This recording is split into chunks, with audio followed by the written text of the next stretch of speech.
Bismillahirrahmanirrahim.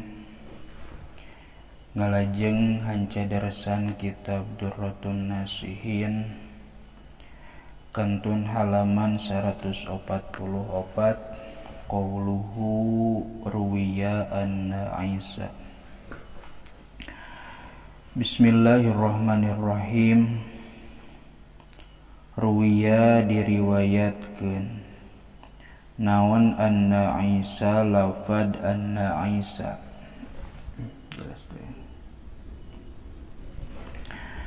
Anna Isa saestuna Nabi Isa alaihi salam, alaihi eta muga tetep ka itu Isa assalamu ari kasalamatan. Kana eta bukti itu Isa yuhyi eta ngahirupkeun itu Isa, maksud nama Nabi Isa nya disebat Isa sote pedah marjena kana lafad Isa. Yuhyi eta ngahirupkeun itu Isa al mauta kana anu maot, kana pirang-pirang anu maot. Biiznillahi ta'ala kalawan izin Allah ta'ala.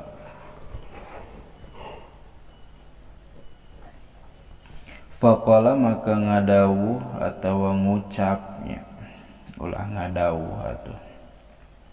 Saha ba'dul kafaroti sawarehna pirang-pirang kafir.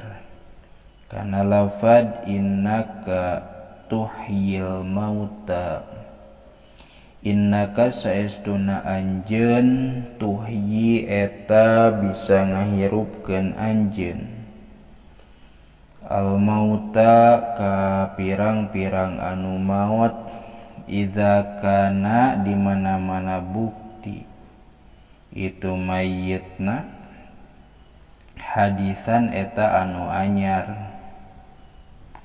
Wala ala sareng boa-boa, wala alahu sareng boa-boa itu mayyit teh lam yakun eta henteu bukti itu mayyit teh mayyitan eta anu maot. Nabi Isa ngahirupkeun anu maot kalawan izin Allah. Ngan saur kafir, lah anjeun mah bisa ngahirupkeun kanu maot teh lamun teh mah nu maotna anyar keneh. Boa-boa eta anu maot teh sabenerna mah can maot. Kitu komentarna ti sapalihna kafir.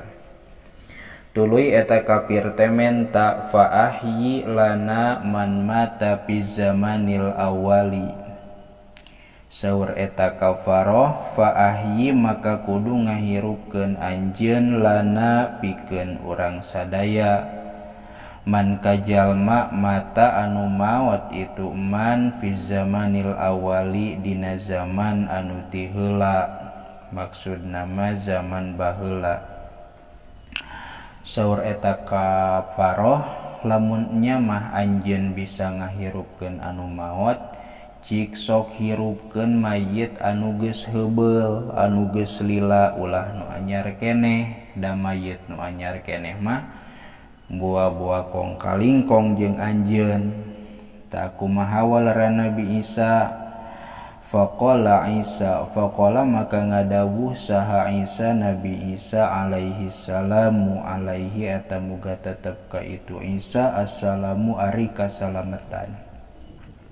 Saur Nabi Isa ngadawuh ikhtaru masyitum kana lafad ikhtaru masyitum. Ikhtaru kudu milih aranjeun kabeh makana perkara syitum anu karep aranjeun kabeh, kana itu emak. Walara Nabi Isa ka itu kafaroh sok hayang zaman iraha, lamun ceuk bahasa urang mah kumaha maneh we bisi teh mah teu percaya ieu mayit nu anyar keneh dihirupkeun, bisi teh mah disangka kong kalingkong, sok atuh hayang zaman anu mana zaman baheula teh. Kumaha saur kafaroh faqalu maka ngucap itu jalma-jalma kafir atawa kana ba'dul kafaroh di luhur kana lafad ahyi lana samabna nuhin ahyi kudu ngahirupkeun anjeun Isa lana pikeun kami sarerea samabna nuhin ka Sam bin Nuh Sam putra pamegetna Nabi Nuh sok atunya mah ari bisa ngahirupkeun nu maot pangahirupkeun Sam putra pamegetna Nabi Nuh sabada kitu kumaha pajaa ila qabrihi pajaa teras sumping atawa datang itu Nabi Isa ila qabrihi kana pakuburanana itu Sam sanggeus kitu mah pikeun pembuktian sumping atawa dongkap Nabi Isa tangtuna ge dibarengan jeung kafaroh datang ka kuburanana Sam bin Nuh sabada kitu pas salat teras salat itu Nabi Isa rakaataini kana 2 rakaat salat 2 rakaat wada'a sareng ngadua itu Nabi Isa ka Allah sabada kitu fahayya maka hirup saha Samun Sam bin Nuh sabada kitu tuluy we hirupnya Faidzan maka dina nalika kitu teh kumaha fahayyun Samun ra'suhu ari sirahna itu Sam walihyatuhu sareng janggotna itu Sam qadib yaddo eta nyata geus bodas itu ra'suh jeung lihyatu geus jadi huis faqala maka ngadawuh itu Nabi Isa kana lafad ya Samu ma hadza syaibu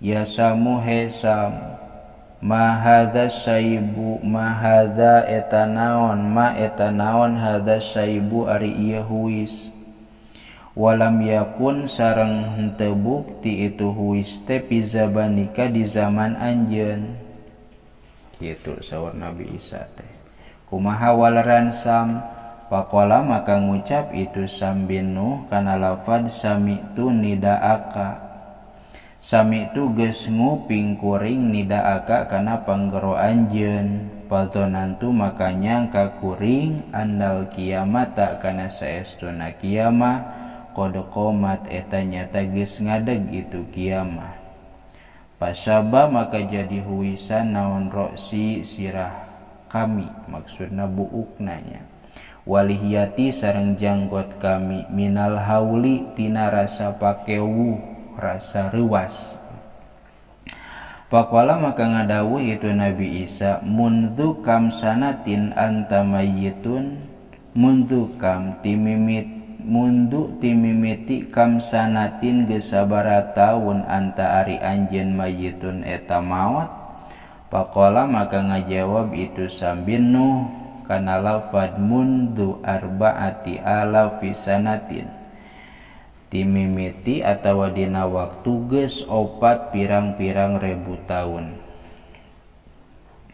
fama zahaba maka henteu leungit fama zahaba maka henteu leungit aniti kuring naon ala musakaratil mauti nyerina sakarat maut wa miraratuhu jeung paitna sakarat maut bakatingku sakarat teh nyeri geus 4000 tahun oge masih keneh karasa Durratul Wa'idin nyarioskeun kana ieu katerangan naon kitab Durratul Wa'idin titik ruwiya anin nabiyyi sallallahu alaihi wasallam wallahu a'lam bissawab.